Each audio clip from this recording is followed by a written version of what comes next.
par une nuit d'hiver d'une âpreté saisissante, sous l'ombre imposante du pont de Manhattan, une scène à jamais gravée dans le temps se déroula. Un homme, sans abri et désespérément seul, s'agenouilla devant une statue de la Vierge Marie, son visage de pierre marqué par le temps et les intempéries. Tandis que les flocons de neige dansaient silencieusement autour de lui, il déposa à ses pieds sa dernière pièce, le seul vestige matériel de sa vie autrefois pleine. Quelques heures à peine s'écoulèrent, et la statue, figée dans la désolation, commença à irradier une lumière inexplicable. Certains, cherchant une logique, y virent un simple reflet, d'autres, le cœur empli d'une foi soudaine, murmurèrent qu'il s'agissait d'une manifestation céleste. Mais pour ceux qui furent les témoins privilégiés de cette nuit extraordinaire, ce qu'ils virent et ressentirent allait profondément transformer un quartier entier et raviver l'âme meurtrie d'un homme pour l'éternité. New York, la ville qui ne dort jamais, semblait pourtant retenir son souffle lors de ces nuits d'hiver où le vent glacial cisaille les avenues comme une lame aiguisée, réduisant même le tumulte urbain à un lointain murmure. C'est là, sous la majesté froide de l'acier du pont de Manhattan, que Daniel Brooks avait bâti son humble abri de carton, sa foi, jadis ardente, réduite à une braise éteinte depuis bien longtemps. Sa vie n'avait pas toujours été ainsi. 10 ans plus tôt, Daniel était un chef de chantier robuste et fier, un homme qui plaçait plus sa confiance dans la force de ses propres mains que dans toute puissance divine. Mais un accident tragique lui vola son emploi, les dettes s'amoncelèrent, emportant sa maison, et le fléau de l'alcool finit par consumer ce qui lui restait de dignité et de fierté. La ville, indifférente, poursuivait sa course folle sans le voir. Des milliers de pas, des milliers d'histoires anonymes, mais aucune âme charitable ne s'arrêtait jamais à sa rencontre. Daniel avait appris l'art douloureux de se fondre dans le décor, de devenir invisible aux yeux de tous. Chaque soir, il empruntait le même chemin silencieux, longeant l'allée derrière la paroisse Sainte-Agnès, une église autrefois magnifique, désormais abandonnée depuis des années. Ses grilles étaient rongées par la rouille, la cour envahie par une végétation sauvage. Mais dans un coin discret, à moitié dissimulé par des lianes grimpantes, se dressait une statue de la Vierge Marie. Sa peinture s'écaillait, son visage était maculé de suie et de tristesse. Pourtant, quelque chose dans ses yeux de pierre, à la fois doux et mélancolique, arrêtait toujours Daniel. Il avait commencé à parler à la statue, d'abord par pur ennui, puis par une habitude devenue réconfortante. « As-tu déjà eu froid, hein » marmonnait-il souvent. « Je parie que tu ne sais pas ce qu'est la faim. » Mais parfois, lorsque le vent s'apaisait et que le vacarme incessant de la ville s'estompait, Daniel jurait qu'il pouvait presque la sentir l'écouter attentivement. Dans la poche de son manteau usé, il conservait un unique objet de valeur, une pièce d'argent que sa mère lui avait offerte lorsqu'il n'était qu'un enfant. Elle lui disait alors, « Chaque fois que tu te sentiras perdu, donne cette pièce à Marie. Elle te trouvera. » Pendant plus de 20 ans, il l'avait précieusement gardée, non parfois, mais parce qu'elle était tout ce qui lui restait d'elle. Et cette nuit d'hiver-là, dans le creux de sa misère, pour la première fois, il commença à se demander si sa mère n'avait pas, en réalité, eu raison. La paroisse Sainte-Agnès gisait dans l'abandon depuis près de 5 longues années. Le panneau délavé, jadis annonçant « messe tous les dimanches à 10 heures », pendait désormais de travers, sa peinture écaillée par les pluies et les vents. Les pigeons, indifférents, se perchaient là où, autrefois, s'élevaient les champs sacrés, et le jardin n'était plus qu'une étendue désolée de mauvaises herbes et de silence. Pourtant, au sein de ce silence assourdissant, Daniel découvrait une quiétude que le reste de la ville trépidante avait perdue. Il s'asseyait fréquemment sous la statue de la Vierge Marie, utilisant sa base de marbre fissurée comme un oreiller froid. Elle se tenait là, les mains ouvertes, dans une posture intemporelle, comme si elle était prête à accueillir toute la douleur du monde.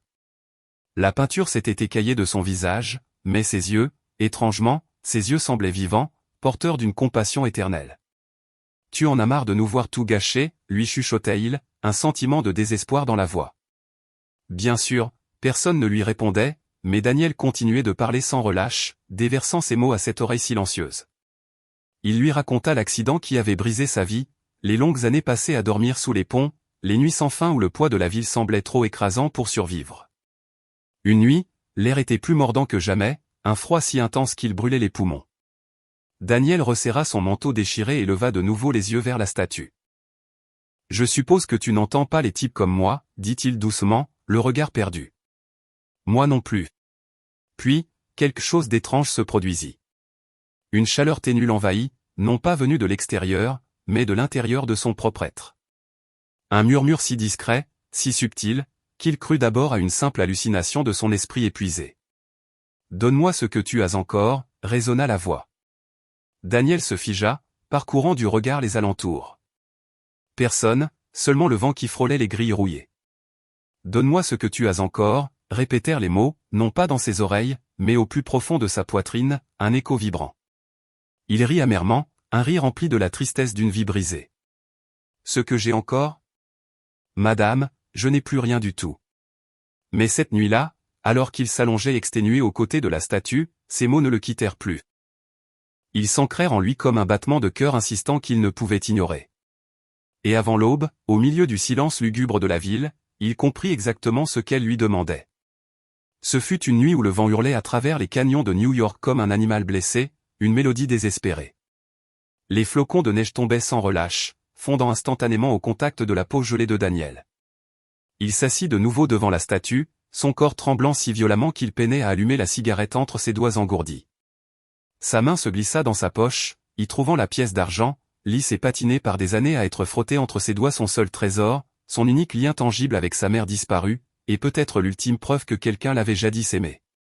Le murmure insistant de la nuit précédente pulsait toujours dans son esprit tourmenté, « Donne-moi ce que tu as encore. » Il fixa la pièce sous le pâle halo du réverbère lointain. « Ça? C'est ça que tu veux? » Sa voix se brisa en un rire qui ressemblait davantage à un sanglot de douleur. « C'est sans valeur, tout comme moi. » Mais quelque chose dans les yeux inanimés de la statue l'obligea à marquer une pause. La neige, comme par respect, tombait plus lentement à présent, enveloppant la scène d'un silence irréel. La ville tout entière semblait retenir son souffle, suspendue dans l'attente. Daniel serra son poing autour de la pièce, son cœur battant à tout rompre, et chuchota d'une voix pleine de désespoir mais d'une force nouvelle, « Si tu es réel, prends ceci. Je n'ai plus rien de toute façon. » Il s'agenouilla alors, ses genoux s'enfonçant dans le béton glacé, et déposa la pièce au pied de la statue. Elle produisit un petit son métallique, un doux tintement qui résonna étrangement longtemps dans le silence oppressant. Pendant un instant qui parut une éternité, rien ne se produisit. Aucune lueur n'apparut, aucune voix ne se fit entendre, aucune chaleur ne se manifesta. Seulement le sifflement mélancolique du vent s'engouffrant entre les barreaux rouillés de la grille. Évidemment, marmonna-t-il en se relevant, son souffle blanc se dissolvant dans l'air. Je m'en doutais bien. Il se retourna pour regagner son modeste abri de carton, lorsque, pour une fraction de seconde, une lumière vacilla dans la fenêtre du presbytère abandonné. Daniel jeta un regard en arrière, l'esprit troublé, mais lorsqu'il cligna des yeux, la lumière avait disparu, ne laissant qu'un doute. Il secoua la tête, resserra son manteau déchiré et disparut dans l'obscurité de la nuit. D'une fenêtre voisine, Martha Collins, une veuve âgée résidant de l'autre côté de la rue, avait tout observé. Elle avait vu l'homme s'agenouiller, la pièce scintiller un instant, et la faible lueur qui semblait traverser la neige immaculée. Subitement, elle chuchota une prière qu'elle n'avait pas prononcée depuis de nombreuses années, « Je vous salue Marie, pleine de grâce. » Et tandis qu'elle récitait ces mots anciens, quelque chose dans cette statue immaculée sembla s'animer. Vers 3 heures du matin, Martha Collins se réveilla en sursaut, le cœur battant. Pendant un instant, elle ne put déterminer la cause de son éveil.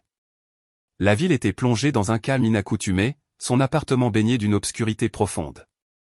Puis elle la remarqua, une lumière étrange et chaleureuse s'infiltrant à travers ses rideaux, douce et dorée, d'une nature totalement différente de l'éclat froid et blafard des lampadaires citadins. Elle se leva, écarta le rideau avec une appréhension mêlée de curiosité, et se figea, le souffle coupé. De l'autre côté de la rue, dans la cour désertée de la paroisse Sainte-Agnès, la statue de la Vierge Marie rayonnait. Elle ne reflétait pas la lumière, elle en émanait. Une douce radiance éthérée s'en dégageait, se propageant sur la neige, illuminant la vieille clôture rouillée, les marches brisées, et enveloppant l'homme endormi à ses pieds, Daniel. La lumière l'enveloppait comme une couverture bienveillante, une étreinte céleste. L'air lui-même scintillait, même depuis la fenêtre de Martha. Elle sentit sa chaleur douce et invisible caresser son visage. Elle haleta, se signa d'un geste instinctif et chuchota, le cœur serré, « Seigneur ». Sa première pensée fut que l'église avait pris feu. Saisissant son téléphone, les mains tremblantes, elle composa le 911. « Oui, c'est la statue, balbutia-t-elle à l'opérateur. Elle brille. » Au moment où l'officier Miguel Ramirez arriva sur les lieux, la lueur s'était légèrement atténuée, mais n'avait pas complètement disparu. Daniel dormait toujours profondément, sa tête reposant paisiblement contre la base de marbre de la statue. La neige autour de lui avait fondu en un cercle d'une perfection troublante. Ça pourrait être une farce, dit Ramirez doucement, bien que sa voix manquât singulièrement de conviction, trahissant un léger doute. Il s'approcha prudemment de la statue, sa lampe de poche à la main, mais son faisceau, d'ordinaire si perçant, semblait étrangement terne et insignifiant à côté de la douce teinte dorée qui persistait, suspendue dans l'air. Martha désigna Daniel d'un geste tremblant. Il priait là il y a des heures. Je l'ai vu de mes propres yeux. Ramirez s'accroupit à côté de Daniel, touchant son épaule avec une délicatesse inattendue. Monsieur, ça va? Daniel remua, ses yeux s'entr'ouvrant lentement, à demi conscient. Elle vous a dit quelque chose, murmura-t-il d'une voix rauque, encore à moitié dans le sommeil. L'officier cligna des yeux, déconcerté, ne sachant quoi répondre à cette question inattendue. Tandis qu'ils aidaient Daniel à se relever, un léger et délicat parfum de rose emplit l'air froid de l'aube. Ni l'un ni l'autre ne put dire d'où il provenait. Ramirez éteignit sa lampe de poche, le geste lent, et regarda de nouveau la statue, son regard empli de perplexité. Nous devrons faire un rapport, dit-il doucement, comme s'il parlait à lui-même. Mais même en prononçant ces mots protocolaires, il ne pouvait se défaire du sentiment troublant qu'il venait d'être les témoins silencieux de quelque chose qu'il n'était pas censé pouvoir expliquer rationnellement. Le matin se leva lentement sur l'East River, déroulant ses teintes pastel sur la ville. La première lumière de l'aube effleura le sommet des gratte-ciel, transformant la neige fraîche en 1000 petits miroirs scintillants. Lorsque Daniel ouvrit les yeux, le monde lui apparut étrangement immobile, comme suspendu dans le temps. Le rugissement habituel de la circulation n'avait pas encore commencé, laissant place à un silence inédit. Son corps était endolori, un rappel constant de la nuit glaciale, mais une chaleur réconfortante émanait de ses mains, une chaleur qui n'aurait pas dû être présente par un tel froid. Il regarda autour de lui, un voile de confusion sur le visage. La statue se tenait là, inchangée en apparence, silencieuse, fissurée, couverte de givre. Pourtant, quelque chose en elle semblait différent, subtilement transformé. Le marbre paraissait plus propre, presque lumineux sous la lumière naissante du matin. Et à ses pieds, à moitié enfouie dans la neige fondue, gisait la pièce qu'il avait laissée la nuit précédente. Sauf que maintenant, elle ne ressemblait plus à une vieille pièce usée. Elle brillait d'un éclat d'argent poli, l'image de l'Immaculée Conception gravée dessus apparaissant nette et neuve, comme si elle venait tout juste d'être frappée. Daniel cligna des yeux, incrédule. Il la ramassa. Elle était chaude au toucher. C'est impossible, chuchota Théil, sa voix tremblante d'émotion. Derrière la grille rouillée, il entendit une voix. Vous êtes l'homme de la nuit dernière, n'est-ce pas? C'était Martha Collins, serrant son manteau contre elle, les yeux écarquillés par le choc et l'émerveillement. Elle l'avait patiemment attendu qu'il se réveille, le cœur battant d'impatience de partager son incroyable témoignage. J'ai appelé la police, dit-elle rapidement, le souffle court. Il y avait de la lumière qui venait de la statue. Tout le monde a cru que c'était un incendie, mais ce n'était pas ça du tout. Daniel la regarda, visiblement confus par cette révélation. De la lumière? Une lumière dorée, précisa T.L., sa voix tremblant encore d'émotion. C'était absolument magnifique. On aurait dit qu'elle était vivante. Il se retourna vers la statue, incapable de prononcer un mot, le cœur en émoi. Sa main effleura de nouveau le pied de la Vierge, et pendant une fraction de seconde, il sentit une chaleur intense pulser à travers lui, tel un rayon de soleil traversant sa poitrine. Des larmes, longtemps contenues, emplirent ses yeux avant qu'il ne puisse les retenir. Peut-être m'as-tu vraiment entendu, chuchota Théil, un sanglot secouant sa gorge. Martha se signa de nouveau, des larmes silencieuses coulant également sur ses propres joues. Aucun d'eux ne le remarqua, mais en haut du visage de la statue, une fine goutte de neige fondue s'écoula lentement, telle une larme sacrée. À midi, la nouvelle stupéfiante de la statue lumineuse s'était répandue comme une traînée de poudre dans tout le quartier, vibrant de chuchotements et de curiosité. Quelques voisins, attirés par le mystère, s'arrêtèrent, capturant des photos avec leur téléphone portable. Certains, le cœur ému, murmurèrent des prières ferventes, tandis que d'autres se contentèrent de secouer la tête avec un scepticisme las. New York, après tout, était une ville où foisonnaient les histoires, et les miracles ne faisaient généralement pas la une des journaux du matin. Cependant, un homme, le reporter local Mark Jensen du Herald Post, était déterminé à élucider l'affaire.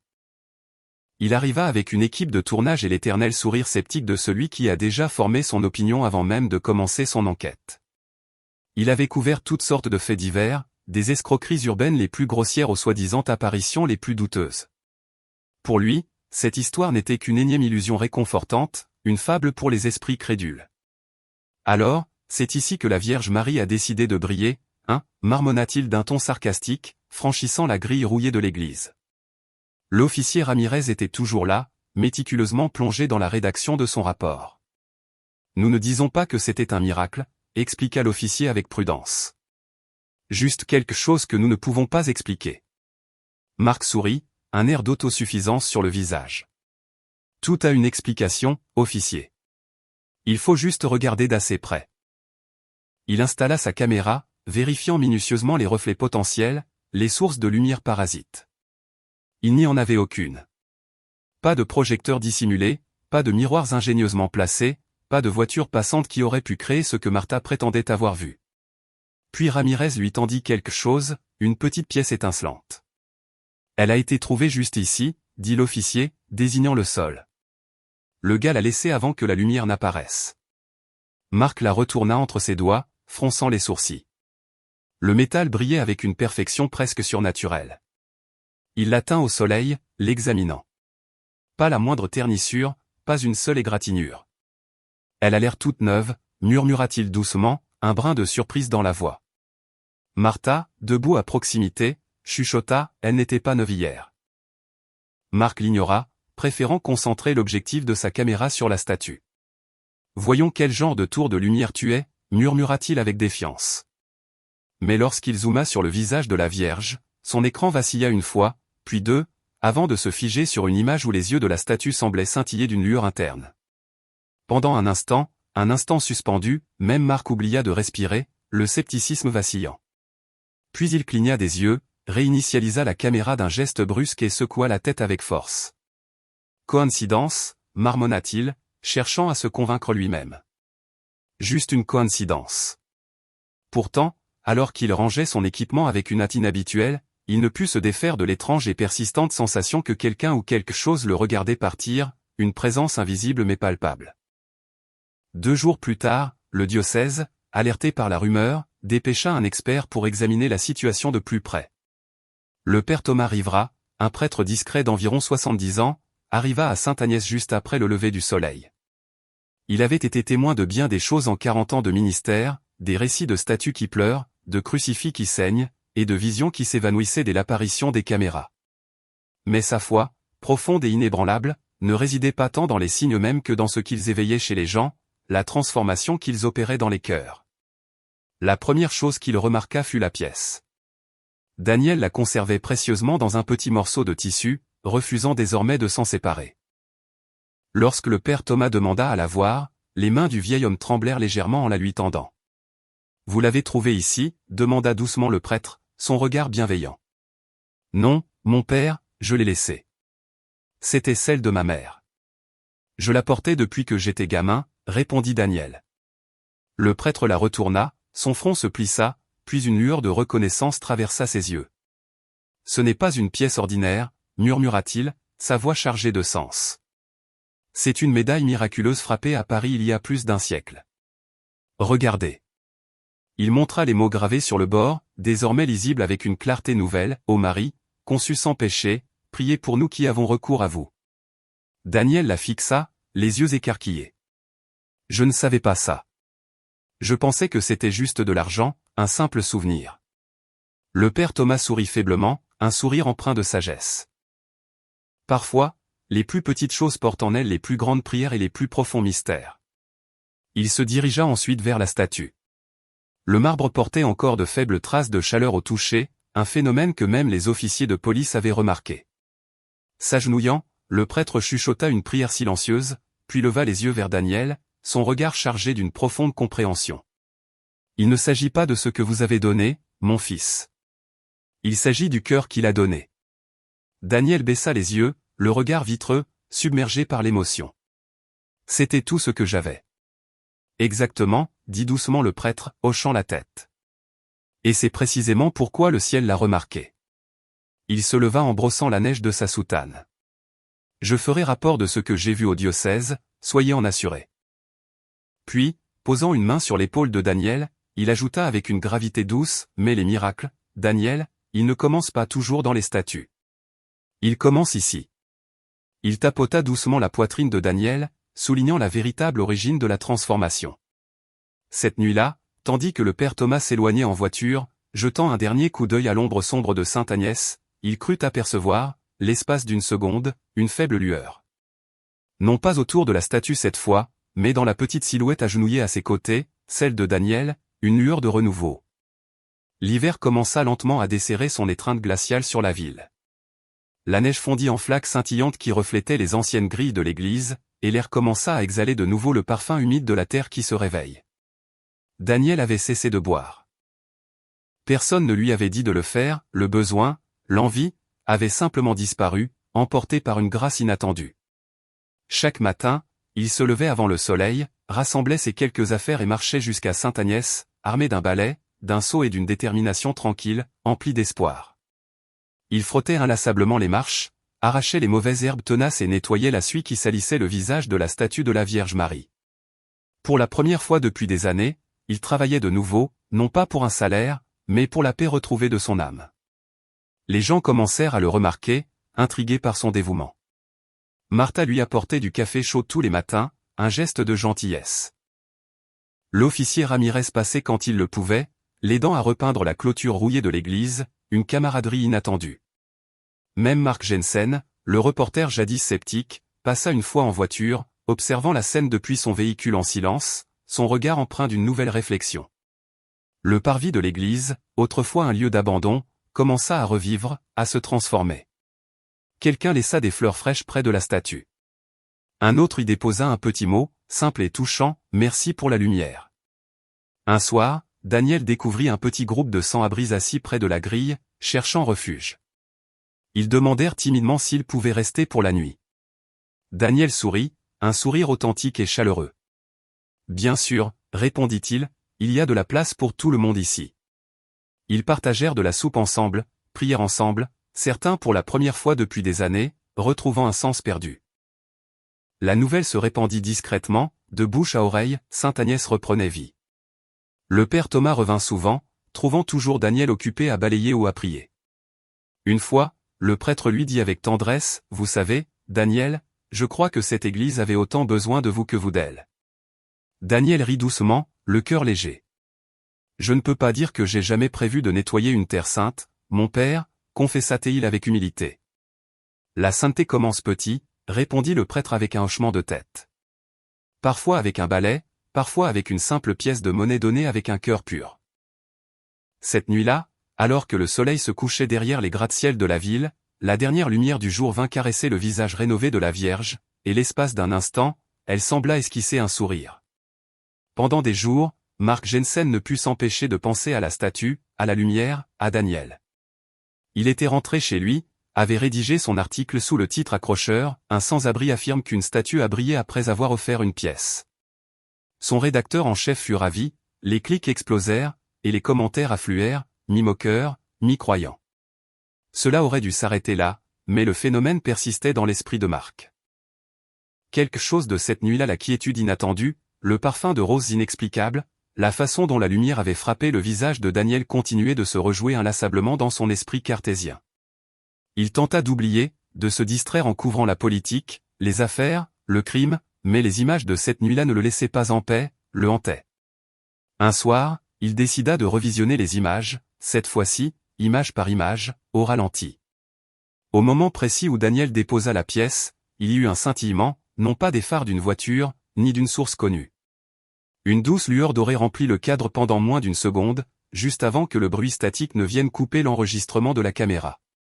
Il mit la vidéo en pause, fixant l'image figée de Daniel agenouillé devant la Vierge Marie, son humble offrande au pied de la statue. Et pour la première fois de sa vie, Mark ne se sentit pas sceptique. Il se sentit petit, insignifiant face à une telle grandeur. Le lendemain matin, il retourna à Sainte Agnès, cette fois sans équipe de tournage, sans bloc-notes, juste lui-même, un homme en quête de vérité. Daniel balayait les marches avec une diligence sereine. « Vous êtes revenu, dit Daniel, un sourire sincère éclairant son visage. Marc hocha lentement la tête. Oui, répondit-il doucement, je suppose que je n'avais pas fini d'écouter, ni de comprendre. Ils s'assirent ensemble sur les marches de pierre, tandis que la lumière du soleil filtrait à travers les nuages, illuminant la cour d'une douceur apaisante. Qu'avez-vous ressenti cette nuit-là, demanda finalement Marc, sa voix teintée d'une sincérité nouvelle. Daniel leva les yeux vers la statue, son regard empli de gratitude, et dit doucement, de la chaleur. Comme si quelqu'un, enfin, s'était souvenu de moi. La gorge de Marc se serra. Il se détourna, retenant ses larmes avec difficulté, profondément ému. Cette nuit-là, Marc écrivit une toute autre histoire, non pas pour le journal, mais pour lui-même, une histoire de rédemption et de foi. Il l'intitula « La lumière qui n'avait pas besoin de preuves ». Le printemps arriva comme un pardon longtemps attendu, chassant les ombres de l'hiver. Après des mois de travail discret, alimenté par des dons inattendus venus d'étrangers émus par le récit du miracle, le diocèse annonça la réouverture imminente de la paroisse Sainte-Agnès. Personne ne put vraiment expliquer d'où provenait tout cet argent. Certains parlèrent d'un donateur anonyme d'une grande générosité. D'autres, le cœur plein d'espoir, chuchotaient que c'était l'œuvre du peuple lui-même. De petits dons, quelques dollars ici, quelques pièces là, s'additionnant pour former quelque chose de sacré, une contribution collective à un miracle. Le matin de la réouverture, la lumière du soleil inonda les fenêtres fraîchement nettoyées de l'église. Les anciens bancs reluisaient de nouveau, l'autel était restauré avec soin, et devant l'église, la statue de la Vierge Marie se tenait, renouvelée, non plus fissurée ni grise, mais radieuse, éclatante de blanc et d'or, un symbole de pureté retrouvée. Des centaines de personnes se rassemblèrent, certains croyants ardents, d'autres simplement curieux de ce renouveau inattendu. Mais quand les cloches sonnèrent pour la première fois depuis 5 ans, leurs carillons vibrant résonnant dans les rues de Manhattan, tout le monde se tut, saisi par le moment. Daniel se tenait près de l'avant, nerveux mais digne dans une chemise propre que quelqu'un lui avait donnée. Le père Thomas s'approcha, souriant. « Vous devriez être celui qui parle aujourd'hui, Daniel. C'est votre histoire, votre lumière. » Daniel hésita, son humilité le retenant. « Je ne suis pas un prêcheur, mon père. » « C'est exactement pourquoi ils vous écouteront, » répondit le prêtre avec sagesse, reconnaissant la puissance de l'authenticité. Alors Daniel s'avança, le cœur battant, ses mains serrant la pièce d'argent, désormais polie et brillante comme un miroir. Il la plaça avec précaution, avec respect, au pied de la statue, son point de départ. Pour ceux qui pensent n'avoir plus rien à donner, dit-il, la voix tremblante mais claire, résonnant dans le silence de l'église, vous n'avez besoin que de votre cœur, de votre intention. La foule resta immobile, absorbant chaque mot, chaque once d'émotion. Puis, un par un, les gens commencèrent à applaudir, non pas par excitation bruyante, mais par une profonde révérence, un hommage silencieux. Les cloches sonnèrent de nouveau, un son clair et pur résonnant à travers les rues de la ville, portant un message d'espoir. À partir de ce jour, la paroisse nomma l'événement, le don de l'abandon, un miracle qui commença avec un simple acte de renoncement. Et chaque fois que ces cloches résonnaient, les gens disaient que leur son semblait plus léger, plus éthéré, comme si la grâce elle-même était suspendue dans l'air. Un an plus tard, exactement la même nuit où Daniel avait offert sa pièce, la ville était de nouveau calme, enveloppée d'une douce quiétude. Les cloches de l'église Sainte-Agnès sonnèrent doucement dans l'air frais du soir, marquant l'anniversaire d'une transformation. Les gens se rassemblèrent pour une petite veillée anniversaire, leurs bougies vacillant au gré du vent léger, leurs prières chuchotées résonnant dans la cour. Daniel se tenait à l'arrière, observant la foule, son visage empreint de sérénité. Il ne vivait plus sous le pont, il travaillait désormais, aidant à entretenir le terrain de l'église, et dormait dans une petite pièce derrière la sacristie, un nouveau chez-soi. Mais il portait toujours en lui la même humilité profonde et la même crainte révérencieuse qui avait germé d'un simple acte de foi. Alors que le père Thomas dirigeait la dernière prière de la veillée, un silence solennel s'abattit sur la cour. Le vent s'arrêta brusquement. Même les flammes des bougies restèrent immobiles, suspendues. Puis, sans le moindre avertissement, une douce lueur apparut autour de la statue de la Vierge. Elle commença faiblement, telle la lueur délicate de la lune à travers les nuages, puis devint plus forte, plus chaude, plus riche, jusqu'à ce que toute la cour scintille d'un or éclatant, d'une lumière céleste. Des halètements s'élevèrent de la foule, des murmures d'émerveillement. Certains tombèrent à genoux, submergés par la puissance du moment. La lumière enveloppa tout, l'église, les visages émerveillés, le ciel lui-même, et pendant un bref instant, le monde entier retint son souffle. On aurait dit que le ciel s'était incliné pour toucher la terre, offrant un baiser divin. Daniel leva les yeux, des larmes de gratitude coulant sur son visage transformé. « Merci », chuchota Théil, les mots à peine audibles, de t'être souvenu de moi.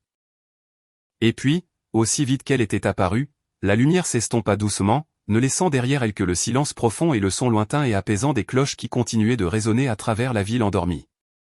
Cette nuit-là, pour commémorer ce miracle continu, ils nommèrent la statue Notre-Dame de la dernière pièce, le symbole d'un événement extraordinaire qui avait commencé avec rien d'autre qu'un simple acte d'abandon et d'espoir. Parfois, les plus grands miracles se manifestent là où l'espoir semble le plus insaisissable, dans le cœur d'un sans-abri, dans les ruines d'une église oubliée, dans l'offrande d'une seule pièce, et dans une lumière qui rappela à toute une ville que le ciel écoute toujours, même dans le silence le plus profond. La foi ne rugit pas toujours avec éclat. Parfois, elle chuchote. Parfois, elle attend patiemment, juste là où nous sommes tombés, jusqu'à ce que nous décidions de donner le peu qu'il nous reste, notre dernière pièce, notre dernier espoir. Et quand nous le faisons, avec un cœur sincère, la grâce retrouve inévitablement son chemin vers nous, illuminant notre vie et celle des autres. Si cette histoire touchante a résonné en votre cœur, prenez un moment pour la partager. Votre geste pourrait éclairer l'obscurité de quelqu'un d'autre et lui offrir l'espoir. N'oubliez pas d'aimer et de vous abonner à Touchés par la grâce, où chaque histoire nous rappelle avec force que les miracles ne sont pas de simples souvenirs du passé, mais des signes vibrants que l'amour est toujours vivant et que le ciel est bien plus proche que nous ne l'imaginons.